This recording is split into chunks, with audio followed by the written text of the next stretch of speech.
বছর বয়সে আমার গানের পথ চলা শুরু হয়। আমাদের খাটের আড়ের আকৃতিটা ছিল অনেকটা হারমোনিয়ামের রিডের মতো।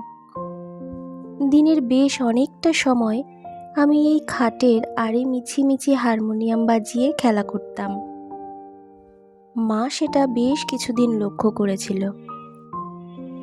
তারপর একদিন মা আমাকে বলল, "কি রে, গান শিখবি? একটা হারমোনিয়াম কিনে দেব?" সেই কথা শুনে কি যে আনন্দ পেয়েছিলাম তা বলার নয়। এখনো মনে আছে, মা আর আমি দুজনে গিয়ে আমার এই হারমোনিয়ামটা কিনে এনেছিলাম।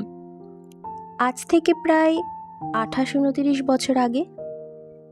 গান করতে বরাবরই আমি ভালোবাসি। আমার মেয়েও আমার এই হারমোনিয়ামেই গান শিখে আসছে তার 4 বছর বয়স থেকে। আর এখন আমার অনেকটা সময় এই হারমোনিয়ামে আমার খুদেদের গান শিখিয়ে কেটে যাচ্ছে।